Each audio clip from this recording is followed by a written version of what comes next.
ओम साई राम। अध्याय 5।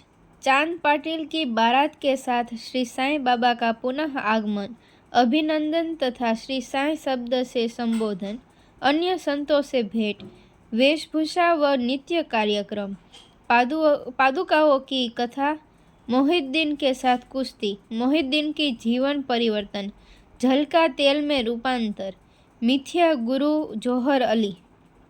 जैसा गत अध्याय में कहा गया है, मैं अब श्री साईं बाबा के शिरडी से अंतर्धान होने के पश्चात उनका शिरडी में पुनः किस प्रकार आगमन हुआ इसका वर्णन करूंगा। चांद पाटिल की बारात के साथ पुनः आगमन। जिला औरंगाबाद, निजाम स्टेट के धूप गांव में चांद पाटिल नामक एक धनवान मुस्लिम रहते थे। जब वे औरंगाबाद को जा रहे थे तो मार्ग में उनकी घोड़ी खो गई।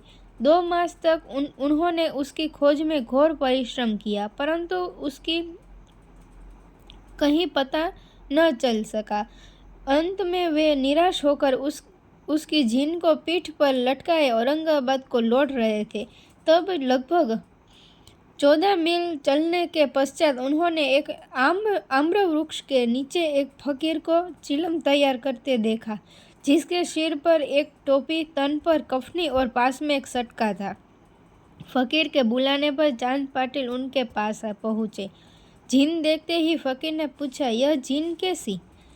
चांद पाटिल ने निराशा के स्वर में कहा, क्या कहूँ, मेरी एक घोड़ी थी, वह खो गई है और यह उसी की जीन है। फकीर बोले, थोड़ा नाले की ओर भी तो ढूंढो। चांद पाटिल नाले के समीप गए तो अपनी घोड़ी को वहां चरते देखकर उन्हें महान आश्चर्य हुआ। उन्होंने सोचा कि फकीर कोई सामान्य व्यक्ति नहीं, वरन कोई उच्च कोटि का मानव दिखलाई पड़ता है। घोड़ी को साथ लेकर जब वे फकीर के पास लौटकर आए, तब तक चिलम भरकर तैयार हो चुकी थी। केवल 2 वस्तुओं की और आवश्यकता रह गई थी। एक तो चिलम सुलगाने के लिए अग्नि और दूसरा साफी को गीला करने के लिए जल। फकीर ने अपना चिमटा भूमि में घुसेड़कर ऊपर खींचा तो उसके साथ ही एक प्रज्वलित अंगार बाहर निकला और वह अंगार चिलम पर रखा गया। फिर फकीर ने सटके से ज्यों ही बलपूर्वक जमीन पर प्रहार किया, त्यों ही वहां से पानी निकलने लगा और उसने साफी को भिगोकर चिलम को लपेट लिया। इस प्रकार सब प्रबंध कर फकीर ने चिलम पी और तत्पश्चात चांद पाटिल को भी दी। यह सब चमत्कार देखकर चांद पाटिल को बड़ा विस्मय हुआ। चांद पाटिल ने फकीर से अपने घर चलने का आग्रह किया। दूसरे दिन चांद पाटिल के साथ फकीर उनके घर चला गया और वहां कुछ समय तक रहा। पाटिल धूप गांव का अधिकारी था। उसके घर पर अपने साले के लड़के का विवाह होने वाला था और बारात शिरडी को जाने वाली थी। इसलिए चांद पाटिल शिरडी को प्रस्थान करने का पूर्ण प्रबंध करने लगा। फकीर भी बारात के साथ ही गया। विवाह निर्विघ्न समाप्त हो गया और बारात कुशलतापूर्वक धूप गांव को लौट आई, परंतु फकीर शिरडी में ही रुक गया और जीवन पर्यंत वहीं रहा। फकीर को साईं नाम कैसे प्राप्त हुआ? जब बारात शिरडी में पहुंची तो खंडोबा के मंदिर के समीप महलसापति के खेत में एक वृक्ष के नीचे ठहराई गई। खंडोबा के मंदिर के सामने ही सब बैलगाड़ियां खोल दी गई और बारात के सब लोग एक एक करके नीचे उतरने लगे। तरुण फकीर को उतरते देख महलसापति ने आओ साईं कहकर उनका अभिनंदन किया तथा अन्य उपस्थित लोगों ने भी साईं शब्द से संबोधन कर उनका आदर किया। इसके पश्चात वे साईं नाम से ही प्रसिद्ध हो गए। अन्य संतों से संपर्क। शिरडी आने पर श्री साईं बाबा मस्जिद में निवास करने लगे। बाबा के शिरडी में आने के पूर्व देवीदास नाम के एक संत अनेक वर्षों से वहां रहते थे। बाबा को वे बहुत प्रिय थे। वे उनके साथ कभी हनुमान मंदिर में और कभी चावड़ी में रहते थे। तो कुछ समय के पश्चात जानकीदास नाम के एक संत का भी शिरडी में आगमन हुआ। अब बाबा जानकीदास से वार्तालाप करने में अपना बहुत सा समय व्यतीत करने लगे।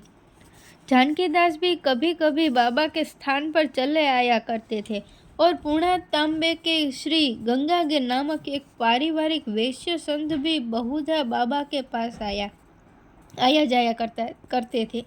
जब प्रथम बार उन्होंने श्री साईं बाबा का बगीचा सींचने के लिए पानी ढोते देखा तो उन्हें बड़ा अचंभा हुआ।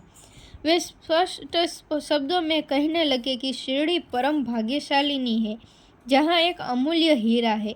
जिन्हें तुम इस प्रकार परिश्रम करते हुए देख रहे हो, वे कोई सामान्य पुरुष नहीं है, अपितु यह भूमि बहुत भाग्यशालिनी तथा महान पुण्य भूमि है। इसी कारण इसे यह रत्न प्राप्त हुआ है।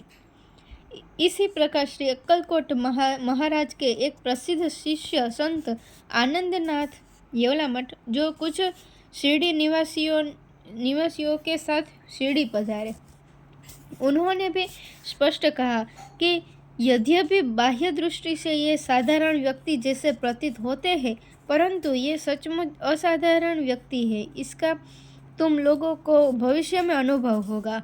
ऐसा कहकर वे येवला को लौट गए।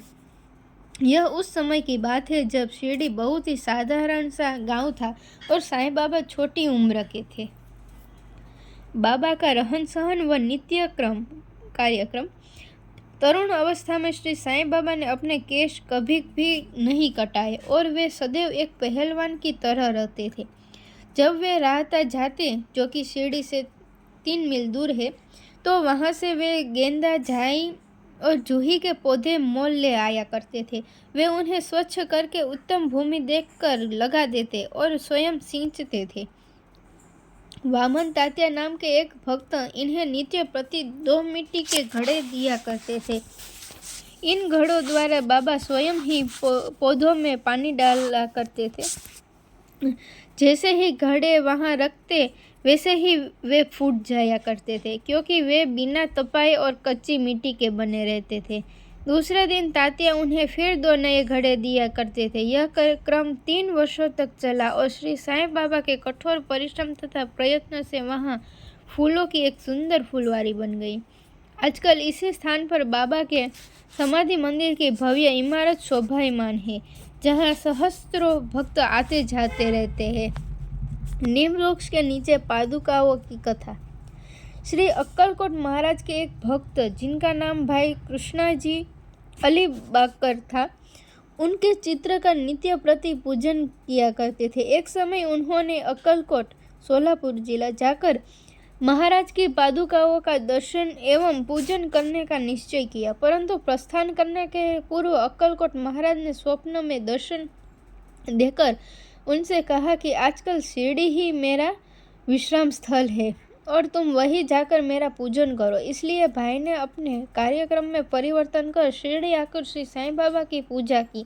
वे आनंदपूर्वक शिरडी में 6 मास रहे और इस स्वप्न की स्मृति स्वरूप उन्होंने पादुकाएं बनवाई। सन 1834 में श्रावण में शुभ दिन देखकर नीम वृक्ष के नीचे वे पादुकाएं स्थापित कर दी। दादा केलकर तथा उपासनी महाराज ने यथाविधि स्थापना उत्सव संपन्न किया। एक दीक्षित ब्राह्मण पूजन के लिए नियुक्त कर दिया गया और प्रबंध का कार्य एक भक्त सगुण मेरू नायक को सौंपा गया। कथा का पूर्ण विवरण।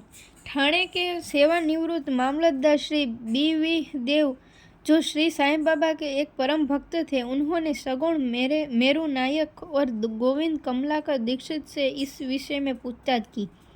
पादुकाओं का पूर्ण विवरण श्री साईं लीला भाग 11 संख्या 1 पृष्ठ 25 में प्रकाशित हुआ है, जो निम्नलिखित है। शक 1834 सन 1912 में बम्बई के एक भक्त डॉक्टर रामराव कोठारे बाबा के दर्शनार्थ शिरडी आए। उनका कंपाउंडर और उनके एक मित्र भाई कृष्णजी अलीबाकर भी उनके साथ में थे। कंपाउंडर और भाई के सगुण मेरू नायक तथा जी के दीक्षित से घनिष्ठ दोस्ती हो गई। अन्य विषयों पर चर्चा करते समय इन लोगों को विचार आया कि श्री साईं बाबा के शिरडी में प्रथम आगमन तथा पवित्र नीम वृक्ष के नीचे निवास करने की ऐतिहासिक स्मृति के उपलक्ष्य में क्यों न पादुकाएं स्थापित की जाए। जब पादुकाओं के निर्माण पर विचार विमर्श होने लगा, तब भाई के मित्र कंपाउंडर ने कहा कि यदि यह बात मेरे स्वामी कोठारे को विदित हो जाए तो वे इस कार्य के निमित्त अति सुंदर पादुकाएं बनवा देंगे। उन्होंने शिरडी आकर पादुकाओं की रूपरेखा बनाई तथा इस विषय में उपासनी महाराज से भी खंडोबा के मंदिर में भेंट की। उपासनी महाराज ने उसमें बहुत सुधार किए और कमर फुलादी खींच दिए तथा नीचे लिखा श्लोक भी रचा, जो नीम वृक्ष के महात्म्य व बाबा की योग शक्ति का द्योतक था, जो इस प्रकार है। सदा निम्ब वृक्षस्य मूलाधिवासात् सुधाश्राविणं तिक्तं प्रियं तं तरुं कल्पवृक्षाधिकं साध्यन्तं नमामीश्वरं सद्गुरुं साईनाथम। अर्थात मैं भगवान साईनाथ को नमन करता हूँ, जिनका सानिध्य पाकर नीम वृक्ष कटु तथा अप्रिय होते हुए भी अमृत वर्षा करता था। इस वृक्ष का रस अमृत कहलाता है। इसमें अनेक व्याधियों से मुक्ति देने के गुण होने के कारण इसे कल्पवृक्ष से भी श्रेष्ठ कहा गया है। उपासनी महाराज का विचार सर्वमान्य हुआ और कार्य रूप में भी परिणत हुआ।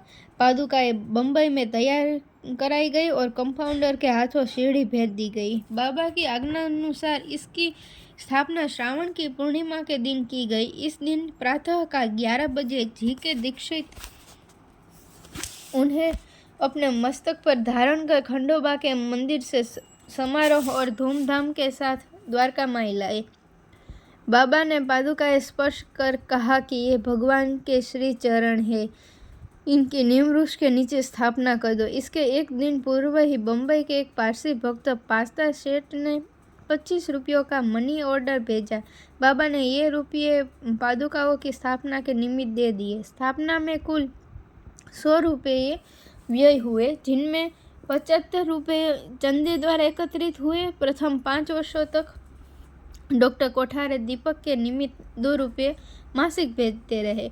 उन्होंने पादुकाओं के चारों ओर लगाने के लिए लोहे की छड़ें भी भेजी। स्टेशन से छड़े ढोने और छप्पर बनाने का खर्च 7 रुपये 8 आना सगुण मेरू नायक ने दिए। आजकल झाकड़ी नाना पुजारी पूजन करते हैं और सगुण मेरू नायक नैवेद्य अर्पण करते तथा संध्या को दीपक जलाते हैं। भाई कृष्णा जी पहले अक्कलकोट महाराज के शिष्य थे। अक्कलकोट जाते हुए वे शक 1834 में पादुका स्थापन के शुभ अवसर पर शिरडी आए और दर्शन करने के पश्चात जब उन्होंने बाबा से अक्कलकोट प्रस्थान करने की आज्ञा मांगी, तब बाबा कहने लगे, अरे अक्कलकोट में क्या है, तुम वहाँ व्यर्थ क्यों जाते हो, वहाँ के महाराज तो यही है। मैं स्वयं यह सुनकर भाई ने अक्कलकोट जाने का विचार त्याग दिया। पादुकाएं स्थापित होने के पश्चात वे बहुधा शिरडी आया करते थे। श्री बीवी देव ने अंत में ऐसा लिखा है कि इन सब बातों का विवरण हेमाड़ पंत को विदित नहीं था, अन्यथा वे श्री साईं सच्चरित्र में लिखना कभी नहीं भूलते। मोहिउद्दीन तंबोली के साथ कुश्ती और जीवन परिवर्तन। शिरडी में एक पहलवान था जिसका नाम मोहिउद्दीन तंबोली था। बाबा का उससे किसी विषय पर मतभेद हो गया। फलस्वरूप दोनों में कुश्ती हुई और बाबा हार गए। इसके पश्चात बाबा ने अपनी पोशाक और रहन सहन में परिवर्तन कर दिया। वे कफनी पहनते, लंगोट बांधते और एक कपड़े से सिर ढकते थे। वे आसन तथा शयन के लिए एक टाट का टुकड़ा काम में लाते थे। इस प्रकार फटे पुराने चिथड़े पहनकर वे बहुत संतुष्ट प्रतीत होते थे। वे सदैव यही कहा करते थे कि गरीबी अव्वल बादशाही, अमीरी से लाख सवाई, गरीबों का अल्लाह बाई। गंगागिर को भी कुश्ती से बड़ा अनुराग था। एक समय जब वह कुश्ती लड़ रहा था, तब इसी प्रकार उसको भी त्याग की भावना जागृत हो गई। इसी उपयुक्त अवसर पर उसे देववाणी सुनाई दी, भगवान के साथ खेल में अपना शरीर लगा देना चाहिए। इस कारण वह संसार छोड़ आत्मा अनुभूति की ओर झुक गया। पूर्णा तांबे के समीप एक मठ स्थापित कर वह अपने शिष्यों सहित वहां रहने लगा। श्री साईं बाबा लोगों से न मिलते और न ही वार्तालाप करते थे। जब कोई उनसे कुछ प्रश्न करता तो वे केवल उतना ही उत्तर देते थे। दिन के समय वे नीम वृक्ष के नीचे विराजमान रहते थे। कभी कभी वे गांव की मेड़ पर नाले के किनारे एक बबूल वृक्ष की छाया में भी बैठे रहते थे और संध्या को अपनी इच्छानुसार कहीं भी वायु सेवन को निकल जाया करते थे। नीम गांव में वे बहुधा बाला साहेब डेंगले के घर जाया करते थे।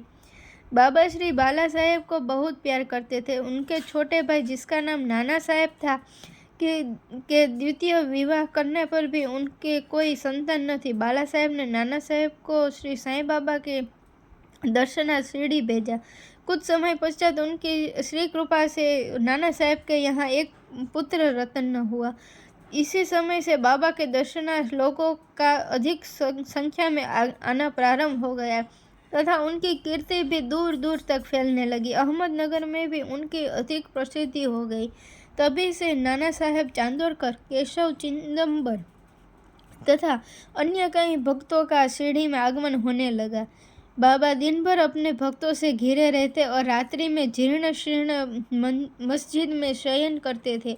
इस समय बाबा के पास कुल सामग्री चिलम, तंबाकू, एक टमरेल, एक लंबी कफनी, सिर के चारों ओर लपेटने का कपड़ा और एक सटका था जिसे वे सदा अपने पास रखते थे। सिर पर सफ़ेद कपड़े का एक टुकड़ा वे सदा इस प्रकार बांधते थे कि उसका एक छोर बाएं कान पर से पीठ पर गिरता हुआ ऐसा प्रतीत होता था मनो बालकों का जुड़ा हो। हफ्तों तक वे इन्हें स्वच्छ नहीं करते थे। पैर में कोई जूता या चप्पल भी नहीं पहनते थे। केवल एक टाट का टुकड़ा ही अधिकांश दिन में उनके आसन का काम देता था। वे एक कौपीन धारण करते और सर्दी से बचने के लिए दक्षिण मुख हो धूनी तपते थे। वे धूनी में लकड़ी के टुकड़े डाला करते थे तथा अपना अहम, इच्छाओं और समस्त विषय आसक्तियों की उसमें आहुति दिया करते थे। वे अल्लाह मालिक का सदा उच्चारण किया करते थे। जिस मस्जिद में वे पधारे थे उसमें केवल 2 कमरों के बराबर लंबी जगह थी और यहीं सब भक्त उनके दर्शन करते थे। 1912 के पश्चात कुछ परिवर्तन हुआ। पुरानी मस्जिद का जीर्णोद्धार हो गया और उसमें एक फर्श भी बनाया गया। मस्जिद में निवास करने के पूर्व बाबा दीर्घकाल तक तकिया में रहे। वे पैरों में घुंघरू बांधकर प्रेम विहीन होकर सुंदर नृत्य व गायन भी करते थे। जल का तेल में परिवर्तन। बाबा को प्रकाश से बड़ा अनुराग था। वे संध्या समय दुकानदारों से भिक्षा में तेल मांग लेते थे तथा दीपमालाओं से मस्जिद को सजाकर रात्रि भर दीपक जलाया करते थे। यह क्रम कुछ दिनों तक ठीक इसी प्रकार चलता रहा। अब बनिए तंग आ गए और उन्होंने संगठित होकर निश्चय किया कि आज कोई उन्हें तेल की भिक्षा न दे। नित्य नियमानुसार जब बाबा तेल मांगने पहुंचे तो प्रत्येक स्थान पर उनका नकारात्मक उत्तर से स्वागत हुआ। किसी से कुछ कहे बिना बाबा मस्जिद को लौटाया और सूखी बत्तियां दियों में डाल दी। बनिए तो बड़े उत्सुक होकर उन पर दृष्टि जमाए हुए थे। बाबा ने टमरेल उठाया जिसमें बिल्कुल थोड़ा सा तेल था। उन्होंने उसमें पानी मिलाया और वह तेल मिश्रित जल वे पी गए। उन्होंने उसे पुनः टीन पाट में उगल दिया और वही तेलिया पानी दियों में डालकर उन्हें जला दिया। उत्सुक बनियों ने जब दीपकों को पूर्ववत रात्रि भर जलते देखा तब उन्हें अपने किए पर बड़ा दुख हुआ और उन्होंने बाबा से क्षमा याचना की। बाबा ने उन्हें क्षमा कर भविष्य में सत्य व्यवहार रखने के लिए सावधान किया। मिथ्या गुरु जौहर अली। उपर्युक्त वर्णित कुश्ती के 5 वर्ष पश्चात जौहर अली नाम के एक फकीर अपने शिष्यों के साथ रहता है। वे वीरभद्र मंदिर के समीप एक मकान में रहने लगे। फकीर विद्वान था। कुरान की आयतें उसे कंठस्थ थी। उसका कंठ मधुर था।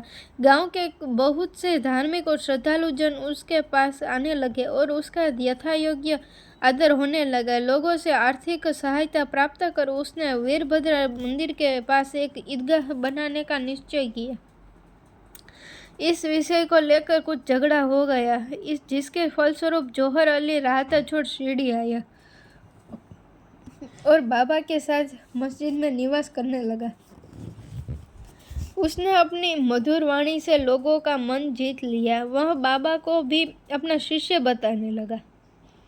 बाबा ने कोई आपत्ति नहीं की और उसका शिष्य होना स्वीकार कर लिया। तब गुरु और शिष्य दोनों पुनः राता में आकर रहने लगे। गुरु शिष्य की योग्यता से अनभिज्ञ था, परंतु शिष्य गुरु के दोषों से पूर्ण परिचित था। इतने पर भी बाबा ने भी कभी उसका अनादर नहीं किया और पूर्ण लगन से अपना कर्तव्य निभाते रहे और उसकी अनेक प्रकार से सेवा की।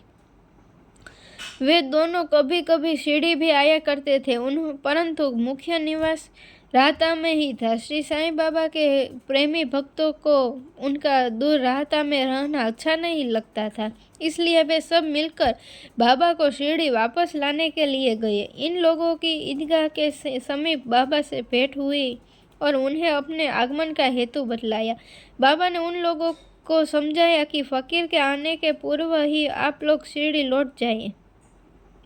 इस प्रकार वार्तालाप हो ही रहा था कि इतने में फकीर आ पहुंचे। इस प्रकार अपने शिष्य को वहां से ले जाने का कुप्रयत्न करते देखकर वे बहुत क्रोधित हुए। कुछ वाद विवाद के पश्चात स्थिति में परिवर्तन हो गया और अंत में यह निर्णय हुआ कि फकीर व शिष्य दोनों ही शिरडी में निवास करें और इसलिए वे शिरडी में आकर रहने लगे। कुछ दिनों के बाद देवीदास ने गुरु की परीक्षा की और उसमें कुछ कमी पाई। चांद पाटिल की बारात के साथ जब बाबा शिरडी में आए थे, उससे 12 वर्ष पूर्व देवीदास लगभग 10 या 11 उम्र की अवस्था में शिरडी आए थे और हनुमान मंदिर में रहते थे। देवीदास सुडौल, सुंदर आकृति तथा तीक्ष्ण बुद्धि के थे। वे त्याग की साक्षात मूर्ति तथा अगाध ज्ञानी थे। बहुत से सज्जन जैसे तात्या कोते, काशीनाथ व अन्य लोग उन्हें अपने गुरु समान मानते थे। लोग जौहर अली को उनके सम्मुख लाए। विवाद में जौहर अली बुरी तरह पराजित हुआ और शिरडी छोड़ वैजापुर को भाग गया। वह अनेक वर्षों के पश्चात शिरडी आया और श्री साईं बाबा की चरण वंदना की। उसका यह भ्रम कि वह स्वयं गुरु था और श्री साईं बाबा उनके शिष्य, अब दूर हो चुका था। श्री साईं बाबा उसे गुरु समान ही आदर करते थे। उसका स्मरण कर उसे बहुत पश्चाताप हुआ। इस प्रकार श्री साईं बाबा ने अपने प्रत्यक्ष आचरण से आदर्श उपस्थित किया कि अहंकार से किस प्रकार छुटकारा पाकर शिष्य के कर्तव्यों का पालन कर किस तरह आत्मानुभाव की ओर अग्रसर होना चाहिए। ऊपर वर्णित कथा महालसापति के कथानुसार है। अगले अध्याय में रामनवमी का त्योहार, मस्जिद की पूर्व हालत एवं पश्चात उसके जीर्णोद्धार इत्यादि का वर्णन होगा। श्री सद्गुरु साईनाथार्पणमस्तु। शुभम भवतु। अनंत कोटि ब्रह्मांड नायक राजाधिराज योगिराज परब्रह्म श्री सच्चिदानंद सद्गुरु साईनाथ महाराज की जय।